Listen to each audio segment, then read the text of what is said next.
Olá, meu nome é Catarina Rochamonte, eu sou autora do livro Bergson entre Filosofia e Espiritualidade, foi publicado pelas edições Loyola. Nesse livro eu abordo um pouco sobre essa relação de fronteira entre a filosofia bergsoniana e a mística. Ele aborda isso no último livro dele, mas na verdade o livro vai abordando todo o pensamento dele acerca da intuição. A intuição para o Bergson, que é um filósofo francês, que foi muito conhecido durante o seu tempo, inclusive ele foi prêmio Nobel de literatura. Ele trabalha a ideia de que a nossa consciência é duração, ou seja, a nossa consciência não é uma substância, não é algo estático, mas é um fluxo contínuo. Existe na filosofia bergsoniana uma diferença entre tempo e espaço. O tempo real para o Bergson é duração. E a nossa inteligência, ela lida com a matéria espacializando as coisas. Então, o conhecimento normal que nós temos é um conhecimento da matéria. A intuição, por sua vez, seria um conhecimento do espírito quando ele se volta para si mesmo, quando ele vai atrás desse fluxo contínuo que é a sua própria existência. Ora, se essa intuição é o retorno do espírito sobre ele mesmo, a atenção sobre si, um mergulho no eu profundo, em algum momento esse processo intuitivo ele vai acabar, de certa forma, se encontrando com a própria intuição mística. Por quê? A mística, na tradição ocidental, na tradição filosófica e na tradição teológica, ela é aquele conhecimento imediato do sagrado, do alto, de Deus, através de um conhecimento de si. Ou seja, na perspectiva teológica, na perspectiva filosófica, você tem a ideia de que o mais íntimo é o mais alto. Ou você mergulhando no mais íntimo, você vai encontrar o sagrado. Deus é transcendente, sim, mas Deus também é imanente. Então, a filosofia bergsoniana, em todas as suas obras, ela trabalha muito com essa questão da introspecção, do retorno sobre si mesmo, do conhecimento de si, de certa forma, e sempre mostrando que o espírito é algo que não pode ser capturado pelas formas de pensar meramente científicas, ou seja, por aquelas formas de pensar que tendem a lidar mais com a matéria. Mas, apenas na última obra do Bergson, chamada As Duas Fontes da Moral e da Religião, ele vai lidar mais diretamente com essa questão da mística, mostrando que nos místicos o que se dá é uma intensificação do elan vital, ou seja, daquele movimento criador, do fluxo criador da vida.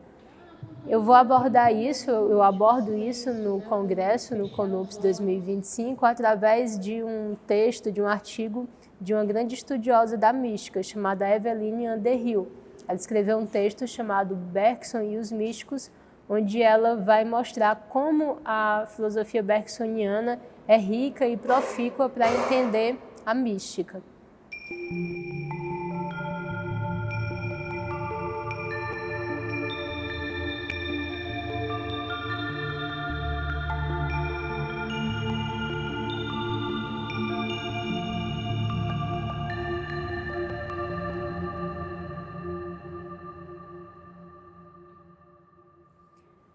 Como as pessoas não estão normalmente acostumadas com o vocabulário filosófico e teológico, às vezes há uma certa confusão entre mística e mistificação, digamos assim. Talvez isso advenha da semelhança de vocábulos entre mítico e mística. Mas mito se relaciona a uma questão de um discurso fantasioso, de uma narrativa, daquelas narrativas mitológicas que aconteciam antes do florescimento do pensamento filosófico propriamente dito. A mística, por sua vez, ela está ligada à ideia de mistério, ela está ligada a uma espécie de conhecimento que não era dado ao público mais comum. Então, são palavras que têm uma etimologia diferente, mítico e místico. No entanto, dentro de uma sociedade materialista, como normalmente é a nossa, ateísta ou nihilista, é comum que essa experiência mística, que é a experiência dos grandes santos, que é a experiência de Deus, ela seja tida como uma experiência mítica, mas não é o caso. A experiência mística é uma experiência que eleva o ser humano a uma forma mais alta de conhecimento, a uma forma de conhecimento do sagrado que o dota de uma grande capacidade de amor.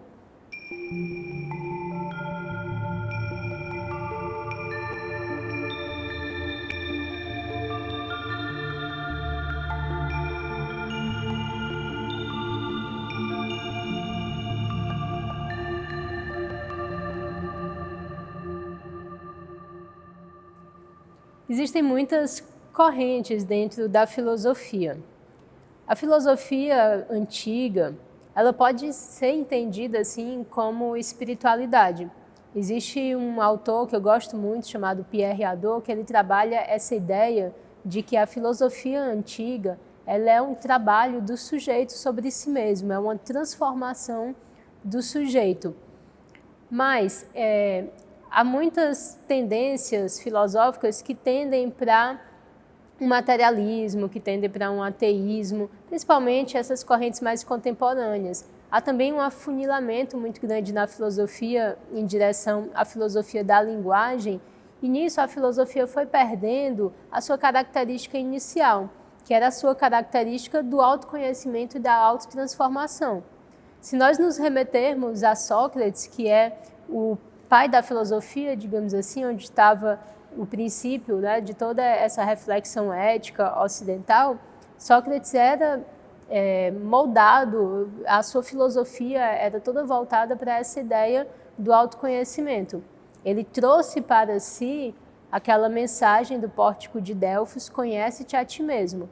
E ele fez dessa exortação uma espécie de forma de vida. Então ele mostra aos seus companheiros, aos seus amigos, a necessidade desse conhecimento que não é um conhecimento meramente erudito, não é um conhecimento como o dos sofistas da época, ou seja, não é um acúmulo de conhecimento superficial. Pelo contrário, é um conhecimento que nos torna apto para uma vida virtuosa, para uma vida filosófica. E nessa vida filosófica, Sócrates sabe que é preciso que haja um cuidado de si, conhecimento de si para cuidar de si. A filosofia é uma forma de cuidado, um cuidado de si mesmo e do outro. Mas o que é esse si mesmo? Não é meramente o corpo. Então, quando eu digo conhecer a mim mesmo, é me conhecer como alma, como espírito imortal que eu sou, para que eu possa trabalhar as minhas virtudes, melhorar a minha alma e assim ter aquilo que Sócrates chama de uma vida filosófica.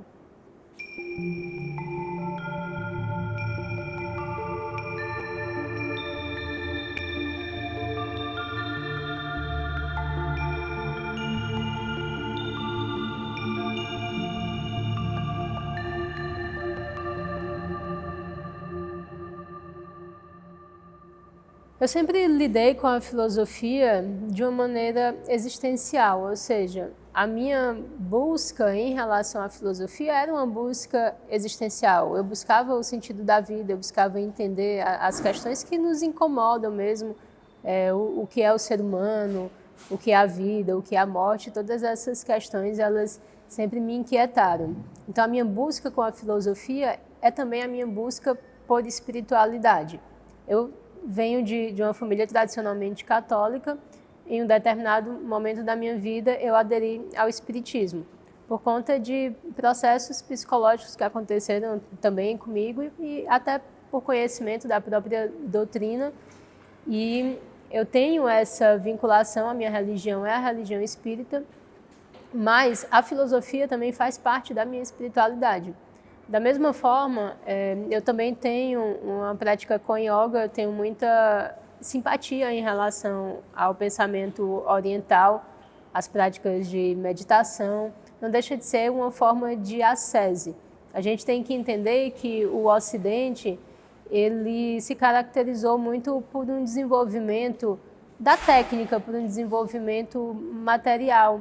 Enquanto que o Oriente ele desenvolveu realmente algumas técnicas psicológicas, algumas técnicas de meditação e de elevação do espírito que também são importantes. Então, a gente, na medida do possível, tenta ter a mente aberta, o coração aberto, para que a gente possa trabalhar, né? Trabalhar nossa alma, trabalhar o nosso espírito para nos tornar uma pessoa melhor, mas sempre tendo como norte, no meu caso especificamente, a figura de Nosso Senhor Jesus Cristo. Então, Jesus Cristo é o cerne da minha espiritualidade.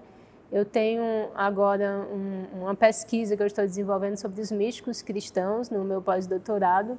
E o próprio filósofo Henri Bergson, ele foi também um divisor de águas na minha formação espiritual, porque ele apresentou para mim uma filosofia espiritualista cuja visão de mundo abrangente calou muito para mim, fez muito sentido.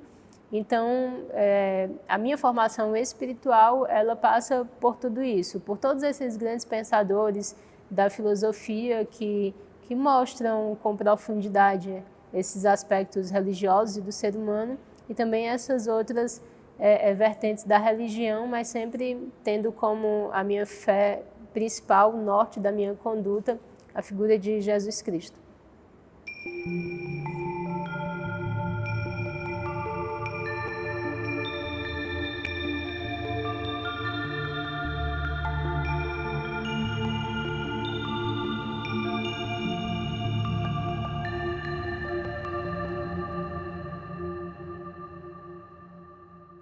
Schopenhauer é um filósofo admirável que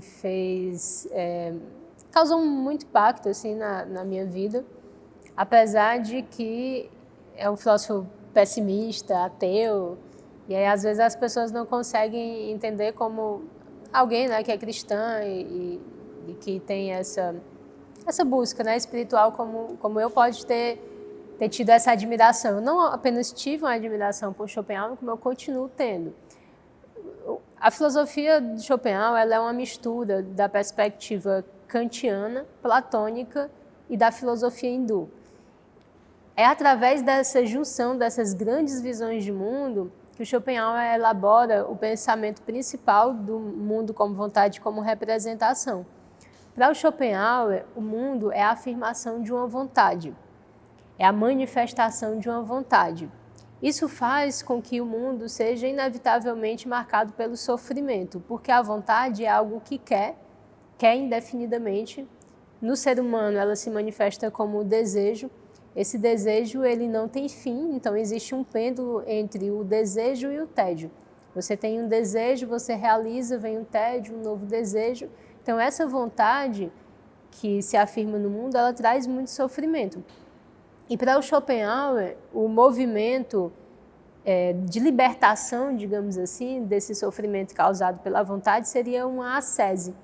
É aí que o Schopenhauer entra nessa parte da compaixão, ou seja, para o Schopenhauer, a compaixão é o único fundamento da moral, é o maior fundamento da moralidade. A compaixão é você se compadecer do outro, é compatos, é o sofrer junto. Então, quando você vê alguém sofrendo e você consegue sofrer junto com aquela pessoa, é como se o véu de Maia, para usar a linguagem dos hindus, ele caísse e você entendesse que existe uma comunhão entre todos os seres. Schopenhauer usa uma expressão indiana, Tattvanasi, esse vivente és tu. Então existe na filosofia do Schopenhauer, embora o seu pessimismo, embora o seu ateísmo, um pano de fundo que vê numa altura muito elevada a questão da compaixão, e isso me sensibilizou muito. Então esse aspecto me seduziu na filosofia de Schopenhauer, mas em um determinado momento aquilo parou de fazer sentido para mim, porque eu entendi que Schopenhauer partiu do sofrimento e não deu o passo necessário para compreender ou justificar aquele sofrimento.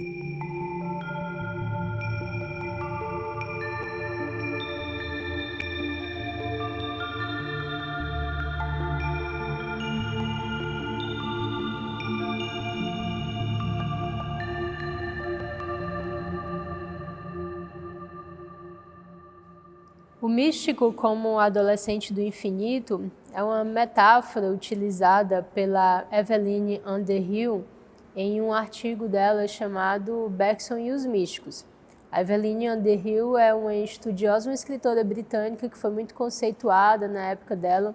Ela é contemporânea do Bergson, escreveu vários livros sobre a mística, principalmente a mística cristã. E nesse artigo, ela vai mostrar como a filosofia bergsoniana pode explicar essa grande transformação espiritual que ocorre nos místicos.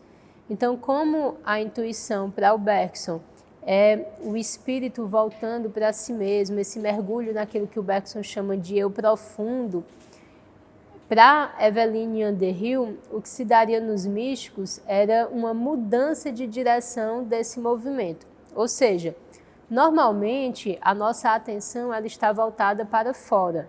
A nossa inteligência ela lida bem com a espacialização e com a materialidade. A inteligência basicamente é o espírito voltado para a matéria, o espírito voltado para fora. Mas o espírito pode se tensionar e voltar para si mesmo.